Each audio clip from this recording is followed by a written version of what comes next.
कहानी की शुरुआत में कर्टिस नाम का एक आदमी घर से बाहर निकलता है। वो देखता है कि बादल उमड़ घुमड़ रहे हैं और लगता है बहुत आंधी तूफान आने वाला है। तभी बादल गरजते हैं और बारिश होती है, लेकिन दोस्तों पानी के बजाय आसमान से तेल बरसता है। ये देख कर्टिस शोक हो जाता है। तभी उसकी नींद खुलती है। लगता है बहुत बुरा सपना देख रहा था। खैर वो उठकर अपने परिवार के साथ ब्रेकफास्ट करने आता है। ये है उसकी वाइफ समांता और ये इनकी नन्ही सी बेटी हना। हना वैसे सुन और बोल नहीं सकती। कर्टिस से एक कंस्ट्रक्शन कंपनी के लिए काम करता है और समांता घर पर बैग्स और कुशन्स वगैरह को सिलाई करके वीकेंड में मार्केट में जाकर बेच देती है। अब एक दिन की बात है, समांता की फ्रेंड घर पर आती है और तभी हना एक लकड़ी लेकर खेल रही होती है, लेकिन उस पर एक कील लगा हुआ है। समांता घबरा जाती है कि कहीं उसे कुछ हो ना जाए। वो उसके पास जाकर कहती है कि बेटा ये खतरनाक है, इसके साथ मत खेलो। लेकिन हमने कहा ना दोस्तों आपको। हना सुन नहीं सकती तो वो ज्यादा रिएक्ट नहीं करती। वहाँ कर्टिस काम में बहुत बिजी होता है, लेकिन तभी बारिश आ जाती है और उन्हें काम रोकना पड़ता है।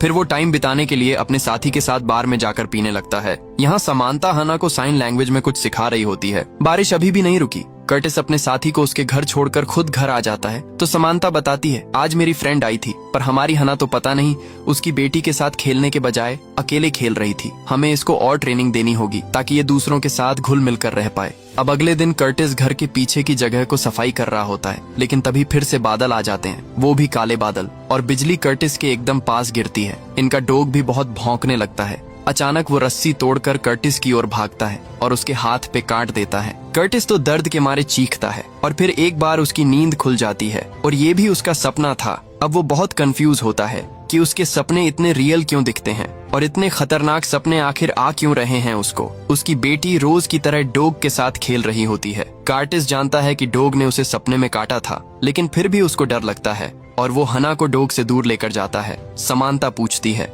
ये तुम्हें क्या हो गया है? वो कहता है, कुछ नहीं, मुझे बस नाश्ता चाहिए और मैं काम पे जा रहा हूँ। काम के दौरान भी वो अपने हाथ को टच करके देख रहा होता है कि कहीं कुत्ते के काटने के निशान यहाँ पर अभी भी तो नहीं है। उसका मैनेजर कहता है कि कल तो बारिश की वजह से काम रुक गया, लेकिन आज वो काम तुम्हें पूरा करके घर जाना होगा। ये लोग काम पे आ जाते हैं और तब कर्टिस को आसमान में कई छोटे बर्ड्स एक झुंड में उड़ते हुए दिखाई देते हैं और लगता है वो मिलकर उसे कुछ दिखाने की कोशिश कर रहे हैं। अचानक वो गायब हो जाते हैं, लेकिन ये भी कर्टिस का सपना था, या कहे तो इल्यूजन था। वो अपने साथी से पूछता है, क्या तुम्हें आसमान में कुछ बहुत सारे बर्ड्स दिखाई दे रहे हैं? वो कहता है कि यार यहाँ तो कोई बर्ड्स नहीं है, चल एक काम कर, बातें बाद में करेंगे, अभी काम करो। आखिर दोस्तों काम खत्म करके कर्टिस बहुत देर के बाद लौटता है और आज हना के स्कूल में पेरेंट्स टीचर मीटिंग होती है, लेकिन कर्टिस वहां पर लेट पहुंचता है। काम से सीधे स्कूल आने की वजह से उसके शूज पर कीचड़ लगा होता है। टीचर उनको सिखाती है कि किस तरह साइन लैंग्वेज में बच्चों के साथ कम्युनिकेट करना चाहिए और सबसे इम्पोर्टेंट साइंस क्या होते हैं वो भी सिखाती है। अगले सीन में कर्टिस मीटिंग के बाद समांता और हना को लेकर घर लौट रहा होता है। तेज बारिश फिर से हो जाती है, लेकिन तेल की बारिश होती है, जैसा कि पहले भी कर्टिस के सपने में आया था। और जब तेल गिरता है तो वो निकलेगा तो है नहीं, और ठीक उसी तरह वो विंडशील्ड से निकलता ही नहीं और कर्टिस को कुछ दिखाई नहीं देता, जिस वजह से वो एक जगह गाड़ी ठोक देता है। कर्टिस के सर से खून बहने लगता है, लेकिन शुक्र है हना सेफ होती है। तभी पीछे से एक आदमी कर्टिस का गला दबाने लग जाता है और गिलास तोड़कर हना को उठाकर ले जाता है। कर्टिस की हालत खराब हो जाती है और तब पता चलता है ये भी एक सपना था, लेकिन इतना खतरनाक कि कर्टिस सांस भी नहीं ले पाता। वो चिल्लाना चाहता है, लेकिन आवाज ही नहीं निकलती उसकी। अक्सर जब डरावने सपने आते हैं तो उस वक्त हम चिल्लाने की कोशिश करते हैं, लेकिन पता नहीं दोस्तों फिर भी आवाज क्यों नहीं आती। यहाँ आखिर कर्टिस थोड़ी बहुत आवाज निकाल पाता है, जिसको सुनकर समांता आ जाती है, लेकिन कर्टिस उसे बताने से कतराता है कि कहीं वो इसका मजाक ना उड़ा दे। इसीलिए वो बात को टालते हुए कहता है कि आज शनिवार है ना, तो तुम मार्केट जाकर अपनी चीजें बेचो, मैं थोड़ा काम पूरा करके आता हूँ।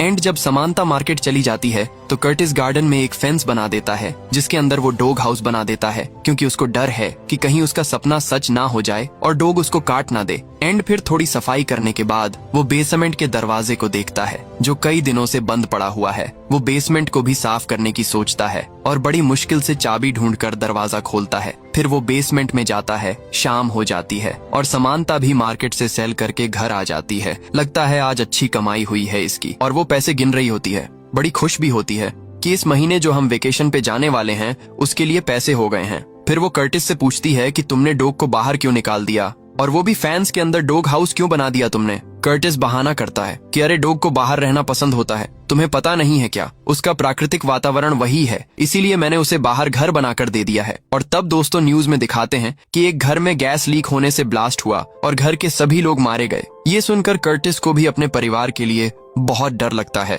क्योंकि उसे बुरे सपने भी आ रहे हैं। अगले दिन हना खिड़की पर खड़ी बारिश को देख रही होती है। कर्टिस उसके पास जाता है तो देखता है कि कोई खिड़की के बाहर खड़ा इनको देख रहा है। एंड कर्टिस डरकर हना को उठा लेता है और एक जगह छिप जाता है। बाहर खड़ा आदमी ना दरवाजा तोड़ने की कोशिश करता है, बल्कि इस वक्त पूरा घर हिलने लग जाता है। कर्टिस की हालत फिर से खराब और उसके दिल की धड़कन बहुत तेज हो जाती है। तभी घर की चीजें भी हवा में उड़ने लग जाती हैं और अचानक सामान घर के नीचे गिर जाती है। झट से कर्टिस की आंख खुलती है, क्योंकि ये भी एक सपना था दोस्तों, लेकिन इतना डरावना कि कर्टिस ने बिस्तर गीला कर दिया।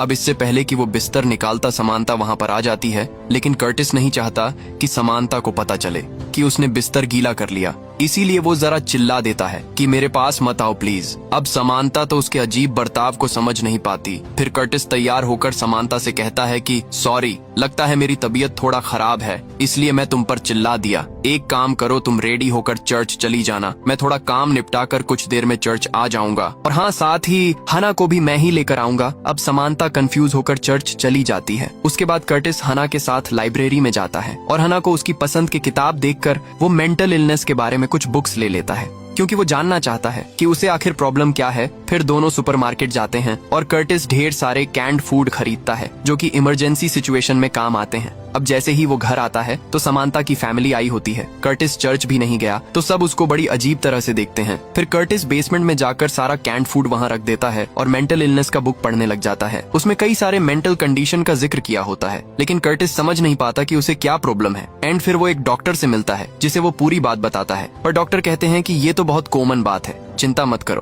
कर्टिस चौंक कर कहता है कि मुझे सारे सपने एकदम रियल लगते हैं, मुझे अब भी हाथ में वहाँ फील हो रहा है जहाँ सपने में मेरे डॉग ने मुझे काटा था, और आप कहते हैं कि ये नॉर्मल है, प्लीज कोई दवा दीजिए मुझे। डॉक्टर्स उसको दवा देते हैं, लेकिन कहते हैं तुम शहर के साइकेट्रिस्ट को कंसल्ट करो, शायद वो तुम्हारी ज्यादा मदद कर पाए। यहाँ दोस्तों समानता हना को लेकर इंश्योरेंस एजेंसी में आई होती है, क्योंकि हना बोल सुन नहीं सकती और उसके ऑपरेशन के लिए पैसों की जरूरत होती है। तो समानता पूछने आई हुई है कि इस ऑपरेशन का कॉस्ट मेडिकल इंश्योरेंस में कवर होगा या फिर नहीं। लेकिन तब पता चलता है कि कर्टिस की कंपनी का इंश्योरेंस हना की ऑपरेशन को कवर करेगा। एंड तब जाकर समानता को भी चैन आता है कि चलो कुछ तो बढ़िया हो रहा है। अब यहाँ कर्टिस दवा खरीदने जाता है, लेकिन दवा बहुत महंगी होती है। खुशकिस्मती से मेडिसिन का कॉस्ट भी कंपनी कवर करती है, जिस वजह से कर्टिस के पैसे बच जाते हैं। उस रात में सभी बड़े खुश होते हैं, क्योंकि हना के ऑपरेशन का पूरा इंतजाम हो चुका है। फिर समानता से छुपकर कर्टिस अपना टैबलेट ले लेता है। समानता अगले वेकेशन की प्लानिंग करने लगती है, क्योंकि मेडिकल इंश्योरेंस मिलने की वजह से अब इनके पैसे बच जाएंगे और ये लोग आराम से वेकेशन पर जाएंगे और एंजॉय करेंगे। लेकिन कर्टिस गिल्टी फील करता है, क्योंकि ना तो उसने समानता को ये बताया कि वो डॉक्टर से मिला और ना ही ये कि वो टैबलेट्स ले रहा है। अगली सुबह वो आराम से उठता है, क्योंकि कई दिन के बाद कल रात वो चैन की नींद से सो पाया था।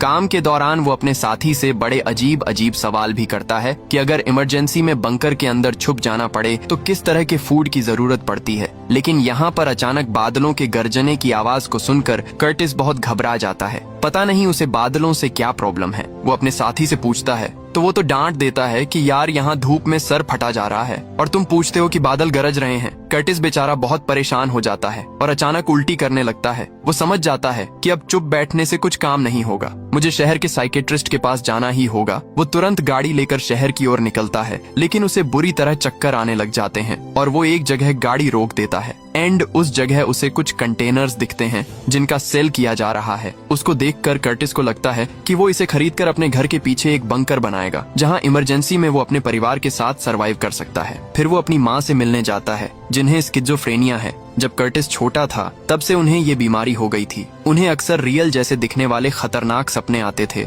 और वो कई चीजें भूल भी जाती थीं। उनकी हालत भी लगभग वैसी ही थी जैसे अभी कर्टिस की है। इसी वजह से वो अपने परिवार से अलग हो गई थी। अब कर्टिस पूछता है कि माँ, आपकी ये बीमारी कब शुरू हुई और उसे आपने कैसे फेस किया। लेकिन माँ को तो कुछ ज्यादा पता होता नहीं।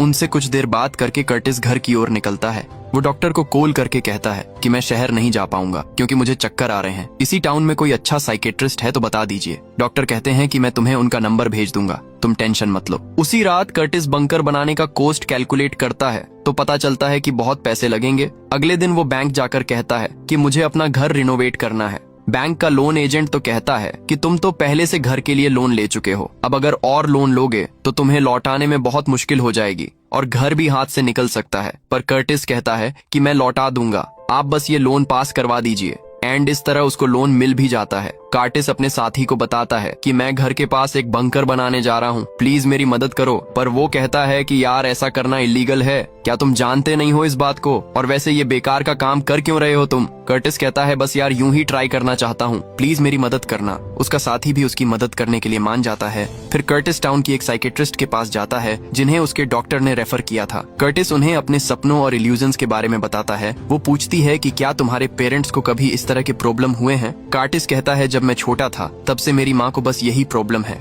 और इसी वजह से वो परिवार से अलग रहने लग गई। अब साइकेट्रिस्ट उसे कई बातें समझाती हैं और इस सिचुएशन के साथ कोप करने के तरीके भी बताती है। अगले सीन में दिखाते हैं कि कर्टिस और समांता हना के स्कूल में पेरेंट्स मीटिंग अटेंड करके घर लौट रहे होते हैं। समांता और हना तो दोनों सो जाती हैं। कर्टिस थोड़ा नर्वस हो जाता है क्योंकि अब उसको याद आता है कि कैसे उसकी माँ इस बीमारी की वजह से अपने परिवार को छोड़कर चली गई थी।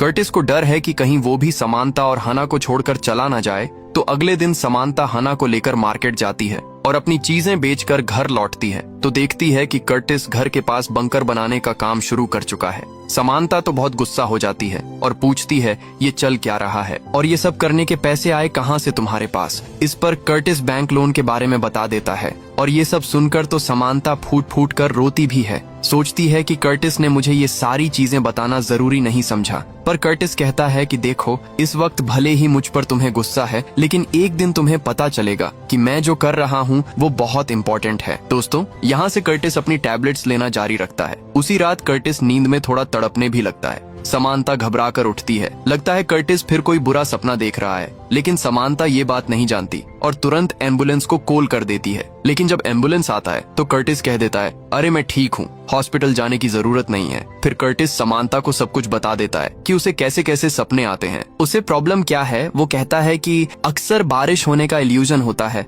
मुझे लगता है तेल की बारिश हो रही है। जैसे एक दिन तो ऐसा सपना आया कि हमारे डॉग ने मुझे काट दिया, इसीलिए मैंने डॉग को बाहर घर बनाकर दे दिया है। मुझे डर है कि मेरी माँ को जो प्रॉब्लम्स थी वो मुझे भी है, उनकी तरह कहीं मैं अपने परिवार को छोड़कर चला ना जाऊं। मुझे यही डर रहता है, इसलिए मैं ये सब कुछ कर रहा हूँ। एंड दोस्तों उसकी हालत समानता से देखी नहीं जाती। अगले दिन वो हना को चेकअप के लिए लेकर जाते हैं। डॉक्टर कहते हैं कि 6 हफ्ते बाद हम हना का ऑपरेशन करेंगे और उसके बाद वो बोल और सुन दोनों सकेगी। अगले सीन में देखते हैं कि कर्टिस एक दुकान से 3 ऑक्सीजन मास्क खरीद लेता है जो थोड़े कीमती होते हैं, लेकिन कर्टिस को लगता है कि बंकर में उसे समांता और हना को इनकी जरूरत पड़ेगी। अब समांता की फ्रेंड आती है और कहती है कर्टिस बेकार का काम क्यों कर रहा है, कंटेनर को खरीद कर गड्ढे के अंदर फिक्स क्यों कर रहा है। लेकिन समांता कर्टिस के बारे में कुछ भी बुरा नहीं सुन सकती और कहती है वो कुछ जरा अलग ट्राई कर रहा है और जब काम पूरा हो जाए तब पता चलेगा कि वो कितना इम्पोर्टेंट था। इसी बीच समांता ने कर्टिस के छोटे भाई को कर्टिस की हालत के बारे में बता दिया था। वो भी कर्टिस से मिलने आता है और कहता है ये सब तुम कर क्यों रहे हो आखिर। कर्टिस कहता है वो सब छोड़ो, तुम पहले माँ से मिलो, उनका ख्याल रखो। अगर तुम मेरी मदद करना चाहते हो ना तो मेरे डॉग को अपने घर लेकर जाओ प्लीज। इनकी बातें सुनकर तो ऐसा लगता है कि दोनों भाइयों में खास बॉन्डिंग नहीं है। कर्टिस का भाई भी डॉग को लेकर चला जाता है। फिर बारिश होती है तो कर्टिस घर के अंदर आ जाता है। वो देखता है कि समांता बारिश में भीगी है और उसके पास एक चाकू रखा हुआ है। कर्टिस की फिर से हालत खराब हो जाती है, लेकिन फिर पता चलता है कि ये उसका दोबारा से इल्यूजन था। कर्टिस की दिमागी हालत बद से बदतर होती जाती है। वो बहुत डरा हुआ होता है। जब समांता उसे टच करती है तो वो घबराकर झट से हाथ हटा देता है। तभी कर्टिस का मैनेजर उससे मिलने आता है। वो बताता है कि तुमने कंपनी के इक्विपमेंट्स को यहाँ लाकर अपने घर का काम किया है। ये एक वैशन है जिसके लिए कंपनी तुम्हें काम से निकाल रही है और तुम्हारे साथी को भी कंपनी से निकाल रही है क्योंकि उसने भी तुम्हारी मदद की है। अगले 2 हफ्तों के अंदर तुम्हें दूसरी नौकरी ढूंढनी होगी कैसे भी करके। और ये कहकर दोस्तों वो चला जाता है। कर्टिस समांता को बताता है तो वो गुस्से में उसको चांटा मार देती है कि तुमने ना जाने मुझसे और क्या क्या छुपाया है। फिर कर्टिस साइकेट्रिस्ट से मिलने जाता है, लेकिन पहले वाले साइकेट्रिस्ट की जगह पर यहाँ पर नया काउंसलर बैठा होता है जो कर्टिस के केस के बारे में ज्यादा कुछ नहीं जानता। वो शुरू से सारे सवाल करने लगता है तो कर्टिस तो तंग आकर उठकर चला जाता है। फिर घर आकर वो अपने बंकर के काम में लग जाता है। अब तो बेचारे कर्टिस की नौकरी भी गई तो समांता को मजबूरन पड़ोसियों के कपड़े सीकर काम चलाना पड़ता है और हना के लिए उसने जो पैसे जोड़ कर रखे थे उन्हें भी निकालना पड़ता है। आखिर कर्टिस और समांता के बीच सुलह हो जाती है। कर्टिस माफी मांगता है कि देखो मेरी वजह से तुम्हें इतनी तकलीफ उठानी पड़ रही है। समांता भी कहती है कि मैंने भी गुस्से में तुम्हारे साथ बहुत बुरा किया, मुझे भी माफ कर दो। हम हना का ऑपरेशन कुछ और दिन के बाद करवा लेंगे। फिलहाल हमारे पास उसकी दवाइयों के भी पैसे नहीं हैं। तुम भी बहुत परेशान लग रहे हो, लेकिन फिक्र मत करो, जल्दी सब कुछ ठीक हो जाएगा। और हाँ, आज रात हना के स्कूल में डिनर है, सारे पेरेंट्स आएंगे वहाँ पर, तुम भी प्लीज आ जाना। उस रात दोस्तों स्कूल में डिनर होता है। वहाँ कर्टिस का साथी भी आता है, जो कर्टिस पर बहुत गुस्सा होता है, क्योंकि कर्टिस की वजह से ही उसकी नौकरी गई थी। वो कर्टिस से बात करने आता है, लेकिन कर्टिस कहता है सबके सामने नहीं यार, प्लीज अकेले में चलकर बात करते हैं। लेकिन वो नहीं मानता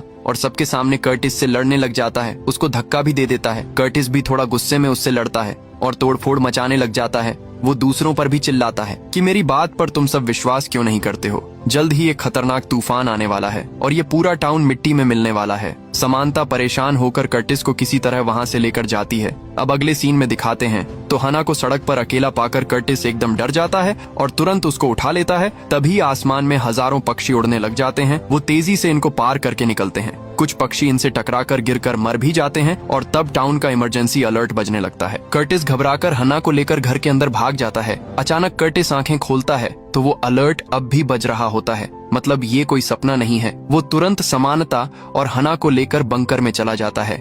लगता है तूफान आने वाला है। कर्टिस ने जो ऑक्सीजन मास्क खरीदे थे उन्हें एक ऑक्सीजन सिलेंडर से कनेक्ट करके तीनों मास्क पहन लेते हैं। समानता पूछती है, अरे ये नॉर्मल सी तेज हवा के लिए तुम यहाँ पर क्यों लेकर आ गए हमें? कर्टिस कहता है नहीं, ये कोई नॉर्मल बात नहीं, तेज आंधी और तूफान आने वाला है। अगले दिन कर्टिस दरवाजे को छूता है तो लगता है तूफान अभी रुका नहीं, लेकिन समानता दरवाजा टच करती है तो उसे कुछ भी फील नहीं होता। लगता है बाहर सब कुछ नॉर्मल है। फिर भी कर्टिस को दरवाजा खोलने से ना बहुत डर लगता है और वो समानता को चाबी दे देता है, पर वो कहती है कि पहले अपने डर पर काबू पाना सीखो, तुम खुद दरवाजा खोलो, हमें कुछ नहीं होगा। कर्टिस को भी उसकी बात ठीक लगती है और वो दरवाजा खोल देता है।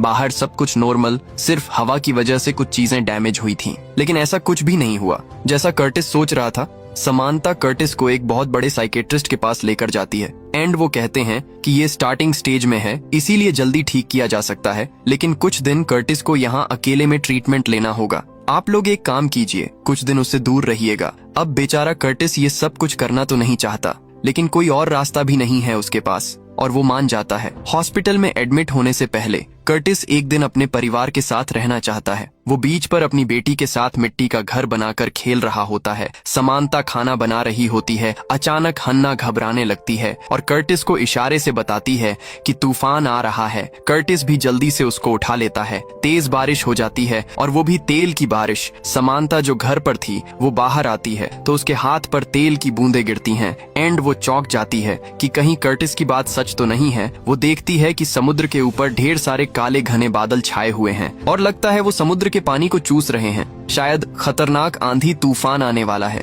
कर्टिस को लगता है कि शायद ये उसका सपना है और वो मुड़कर समानता को देखता है। वो भी एकदम शॉक होकर सर हिलाती है, जिसका मतलब है कि तुम जो भी कह रहे थे सच था, तुम सही हो। और इसी सीन के साथ ये कहानी यहीं पर खत्म हो जाती है। दोस्तों, आपको वीडियो कैसी